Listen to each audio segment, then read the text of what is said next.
कैमलिन में अब एजुकेशन का प्ले ज्यादा हो गया है। एक दो थे वो एमएनए स्पेस में, हिंदुस्तानी जैसे वो सब चले गए। माइक्रोइंक्स एक जो सबसे बड़ा प्लेयर था वो भी उसमें एमएनए में डिलिस्ट हो गया। हमारे साथ अब दिलीप भट्ट जुड़े हैं, उनसे बात करते हैं। दिलीप, मॉर्निंग टू यू, शुक्रिया इस बातचीत में शामिल होने के लिए। Pleasure having you on the show. सबसे पहले इस समय आपका व्यू क्या है मार्केट पर दिलीप? बिकॉज एक एटलीस्ट इस हफ्ते अगर हम देखें मार्केट को तो यही लग रहा है कि जितनी भी कोशिश इसे नीचे ड्रैग करने की हुई, बट निफ्टी भी जिद पे था कि 6000 के नीचे नहीं जाएगा और वही देखने को मिला है। एंड एज वी स्पीक इस समय 6070 पर है।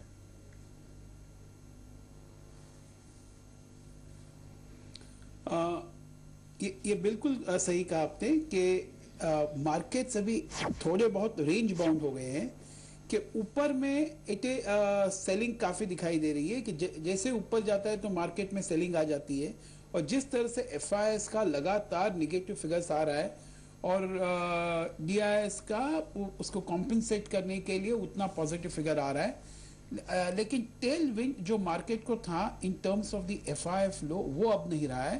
तो इस वजह से मार्केट हायर लेवल्स पे सेलिंग आ रहा है, लेकिन लोअर लेवल्स में अभी भी होल्ड ऑन कर रहा है and it refuses to go away.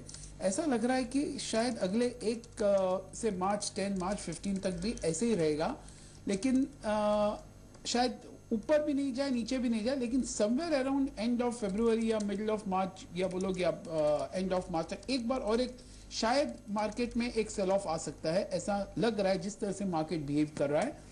लेकिन एक प्री इलेक्शन रैली को एक्सपेक्ट करना it is to be expected कि just before the elections there will be a pre-election rally which may take the index back to 6,300, 400. That is what looks possible.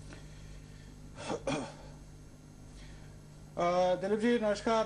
देखें, आप तो market के पुराने expert हैं, आपने हमेशा मार्केट के अप डाउन देखे हैं।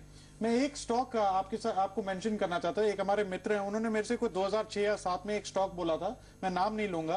वो कोई 10-11 रुपए का स्टॉक था, 3 व्हीलर बनाते थे। वो स्टॉक आज कोई 300 रुपए का है।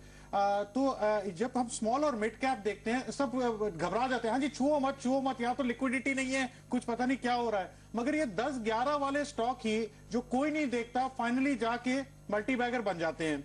ऐसे कोई स्टॉक दिलीप जी आपने इस मार्केट में देखे हो? क्योंकि ये मार्केट इतना सिलेक्टिव हो गया है कि बाकी जो 1-2 हजार स्टॉक है वो तो स्टॉक एक्सचेंज ने भी ऑक्शन में फेंक दिए, तो मतलब किसी को पता ही नहीं हो गया कहां।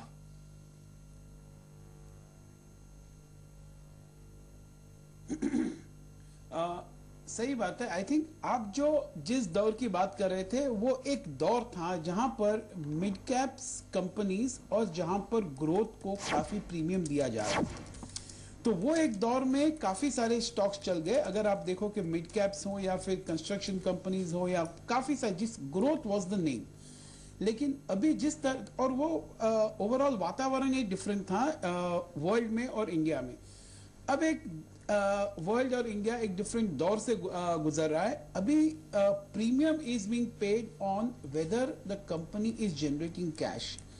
तो उस हिसाब से अगर आप देखें तो फिर भी काफी सारे स्टॉक मिड कैप्स में अब भी है जो मुझे लगता है शायद 10-11 रुपए में नहीं हो, और लेकिन फिर भी बहुत रीजनेबल प्राइस्ड है। जैसे कि आप अगर आप कौन से भी एक मिड कैप आईटी कंपनीज को देख लो, वो भी आज काफी 25-26% के आरओई रखते हैं, 20% प्लस आरओई रखते हैं, फ्री कैश जनरेट कर रहे हैं। तो some of this mid cap names still look pretty interesting in the IT space. और अगर हम जरा हट के जाए कि दूसरे सेक्टर में चले जाएं तो something like a Voltas which has not moved up, जो ऊपर में 400 हुआ करता था अब 100 के आसपास है। मुझे लगता है वोल्टास को भी जरूर देखना चाहिए। या फिर आप क्रॉम्पटन ग्रीव्स देख लो जो एक जमाने में 400 हुआ करता था, फिर भी 100 के करीब चल रहा है, वो भी शायद काफी अच्छा बनेगा।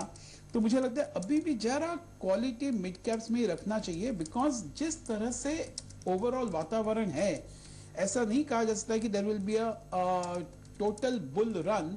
अगर एक टोटल बुल रन होता है तो आप जिस तरह से कह रहे हैं कि 10 रुपए का स्टॉक है या 11 रुपए का स्टॉक सभी चोटी की तरफ जाने लगेंगे, लेकिन अभी भी एक क्वालिटी मिड कैप्स की तरफ ही ध्यान देना चाहिए on an overall approach basis. जी दिलीप, दूसरी जो प्रॉब्लम है मार्केट की इस समय देखिए, दो चीजें। एक तो थोड़ी लीडरशिप क्राइसिस है मार्केट में, बिकॉज आप आईटी स्टॉक्स ले लीजिए, बैंक ले लीजिए, ऑयल एंड गैस तो अभी भी खैर इसे लेना भी ठीक नहीं होगा क्योंकि इसने वो दिखाया नहीं है अभी भी वो कैरेक्टरिस्टिक लीडरशिप का। तो एटलीस्ट इंडेक्स में प्रॉब्लम जो है वो लीडरशिप की है। और दूसरा, एक मार्केट डेस्परेट है किसी स्ट्रॉन्ग थीम के लिए। बीच में कंजम्पशन थीम चला था तो हमने देखा एचयूएल आईटीसी ने जो मूव दिया, या फिर आईटी का एक हमने वेव इस तरह का ऑलरेडी देख लिया है।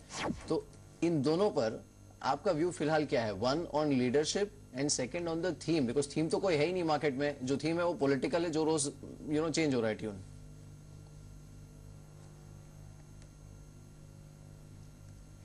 अगर देखिए, अगर आप एक लीडरशिप की बात कर रहे हैं, एक्चुअली अगर निफ्टी में अगर आप उसको डायसेक्ट करें तो उसमें से शायद एक 10-15 स्टॉक ऐसे होंगे, अगर आप उनका ही इंडेक्स ले लो तो शायद इंडेक्स आज 7000 या 7500 पे चल रहा है। वही अगर 10-15 स्टॉक के आप ले लो और बाकी 35 स्टॉक्स को ले लो तो शायद उसके इंडेक्स होंगे अबाउट 4500 के आसपास या 4000 के आसपास। तो क्या इस तरह का भी एक दौर चल रहा है कि जहां पर मार्केट्स एकदम स्क्यूड है और जहां जिसको वैल्यूएशन देनी थी वहां पर काफी दे चुके हैं और वहां पर उनके पीस काफी हाई हैं and they are very expensive. तो एक तरह से आप जो बोल रहे हैं कि वैक्यूम इन लीडरशिप, वो शायद वो चल ही रहा है क्योंकि few stocks only are in the limelight. Second, आपने आईटी के बारे में पूछा, बराबर है? No, second was about a theme, because theme की कमी है मार्केट को। टिपिकली अगर एक सस्टेन मूव देना हो तो कोई थीम होना जरूरी होता है, स्ट्रॉन्ग अंडरलाइंग थीम, जो इस समय मार्केट में है नहीं। मुझे लगता है अगर एक थीम को ही खेलना है तो मुझे लगता है कि सब आज काफी लोग इंडिया पे बुलिश होने लगे हैं ऑन दी एक्सपेक्टेशंस कि एक कोई स्टेबल गवर्नमेंट आ जाए और शायद it will lead the economy recovery.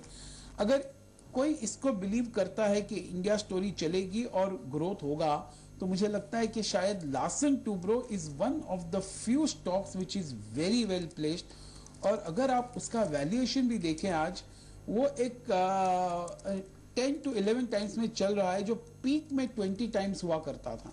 तो मुझे लगता है कि इसको जरूर देखना चाहिए लार्सन एंड टूब्रो को, क्योंकि ये एक ही कंपनी है जिसके पास बैलेंस शीट है टू एग्जीक्यूट एनी प्रोजेक्ट्स। और आज किसी को भी एक बड़े प्रोजेक्ट को अवॉइड करना है तो वो शायद लार्सन टूब्रो को ही देगा, क्योंकि बाकी किसी कंपनी के पास इतनी बैलेंस शीट स्ट्रेंथ नहीं है। मुझे लगता है Larsen Toubro is very sweetly placed and very solid, और ये एक स्टॉक है जो आपके कोर पोर्टफोलियो में होना चाहिए and which can lead the overall rise in the market. जी, तो एक जरा स्टॉक पहले ले लेते हैं अपना, ये ऑरबिंदो फार्मा। मैंने जैसे आपसे सुबह अर्ज किया था, देखिए रिजल्ट पे आप मत जंप किया करिए। रिजल्ट बहुत लोगों को पहले से, मैं नहीं कह रहा पता होने चाहिए या नहीं होने चाहिए, मगर पता होते हैं। जैसे इंस्टीट्यूशन को कोई आइडिया होता है क्योंकि कंपनीज उनको शॉक नहीं करते, इनसाइड लोगों को पता होता है भाई क्या रिजल्ट देने वाला। कोई ऐसा तो है नहीं कि ऊपर से कबूतर छोड़ जाते हैं रिजल्ट, हम कहते हैं जी हाँ जी ये रिजल्ट है। तो इसलिए पहले प्राइस में आ चुका है। मैंने आपसे पहले से भी अर्ज किया था कि आप इसमें एकदम मत कूदिएगा, पहले देखिएगा क्या हो रहा है, उसके बाद हम देख सकते हैं आगे जाते क्या करना है। मैं एक दो सवाल सिमी जी से लेना चाहता हूँ, मगर पहले दिलीप जी से एक सवाल में पूछना है। दिलीप जी, एक फार्मा में बहुत ज्यादा रैली आई है। अगर आप देखें, कोई कहेगा कि स्ट्रक्चरल रिवैल्यूएशन हो चुकी है, मगर शायद ये स्ट्रक्चरल रिवैल्यूएशन कहां और मूव करनी चाहिए। हो सकता है ऑटो एंसिलरी में मूव करनी चाहिए, हो सकता है लॉजिस्टिक्स में मूव करनी चाहिए। अगर आप कोई ऐसा सेक्टर बता सके जहां पर एक इन्फ्लेक्शन पॉइंट आ रहा है या आ सकता है बनिस्बत इंडिया की इकोनॉमी के, क्योंकि मुझे ज्यादा ये कौन गवर्नमेंट है कौन नहीं है उसमें ज्यादा इसलिए नहीं घुसता हूं कि इंडिया में कोई भी सरकार हो, जो चलता है चलता है, जो नहीं चलता नहीं चलता है। तो अगर आप इन्फ्लेक्शन पॉइंट सेक्टर बता सकें वो बहुत बेहतर होगा।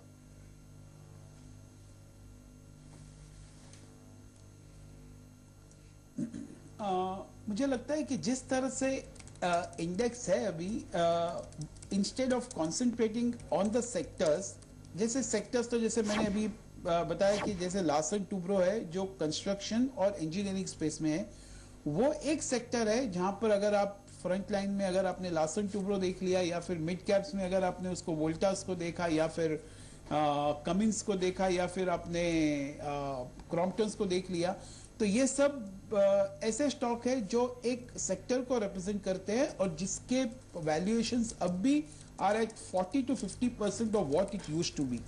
तो ये एक सेक्टर जरूर देखना चाहिए जहां पर आने वाले दिनों में शायद डिफेंसिव भी रहेगा और शायद काफी अगर इकोनॉमी नॉर्मली भी चल गई तो शायद ये stocks will lead the race.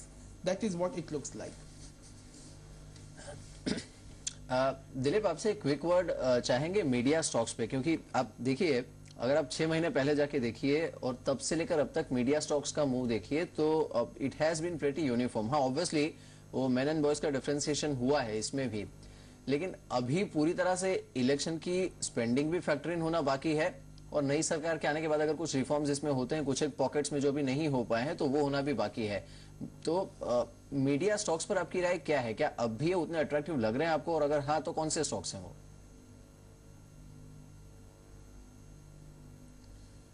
नहीं, मीडिया स्टॉक्स को जरूर देखना चाहिए, दो none of them are really cheap at the moment, क्योंकि उसमें काफी अच्छा डिस्काउंटिंग हो चुका है.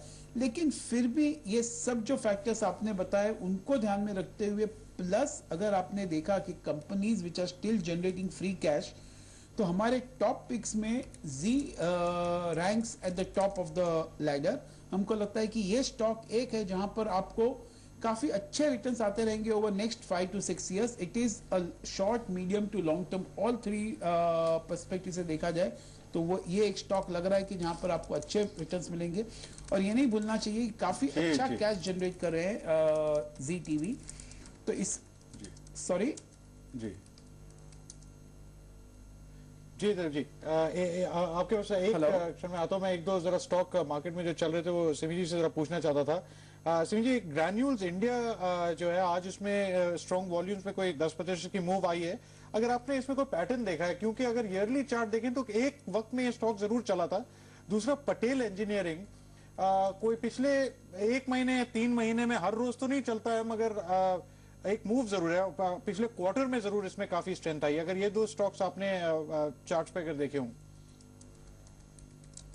पहले मैं पैटेल इंजीनियरिंग के बारे में बताऊं. पैटेल इंजीनियरिंग में थोड़ा सा अगर लॉन्ग टर्म चार्ट देखेंगे तो उतना अच्छा नहीं लग रहा है, पर मीडियम टर्म चार्ट काफ़ी स्ट्रांग है. इनफैक्ट ये तो बताना ही पड़ेगा कि लास्ट जुलाई से ये स्टॉक एक रिकवरी मोड में है और आज भी मुझे लगता है कि ये स्टॉक थोड़ा यहाँ पे भी अगर कोई शॉर्ट टर्म से मीडियम टर्म पर्सपेक्टिव में लेना चाहता है तो ले सकता है, क्योंकि इसका जो सपोर्ट बन चुका है ये 50 से 45 के बीच में, ये सपोर्ट अगर होल्ड करेगा और ये स्टॉक अगर 65 के आगे निकल जाएगा तो इसका टारगेट 75 से 80 तक हो सकता है शॉर्ट टू मीडियम टर्म में.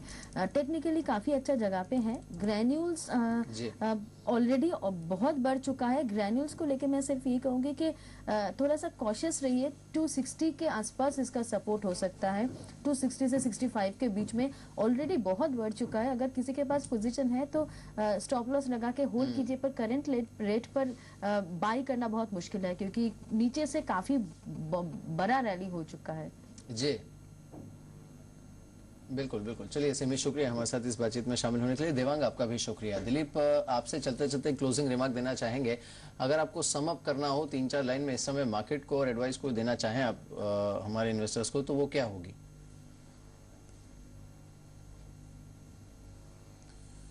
मुझे लगता है कि एटलीस्ट टिल मार्च 15 तक markets will still be a sell on the rise market. उसके बाद शायद एक रैली हो सकती है. और अभी मेरे हिसाब से थोड़ा पोर्टफोलियो को जरा डिफेंसिव रखना चाहिए और we should be prepared for any negative surprise. तो उस हिसाब से पोर्टफोलियो को पोजीशन करना चाहिए जहां पर थोड़े बहुत डिफेंसिव्स भी आपके हो. बिल्कुल. चलिए, बहुत बहुत शुक्रिया दिलीप हमारे साथ इस बातचीत में शामिल होने के लिए. Thanks for joining us at this time. और उम्मीद करते हैं जल्द आपसे फिर बात होगी. देखेंगे, उम्मीद करते हैं तब तक बाजार का थोड़ा नजरिया भी चेंज हो जाए.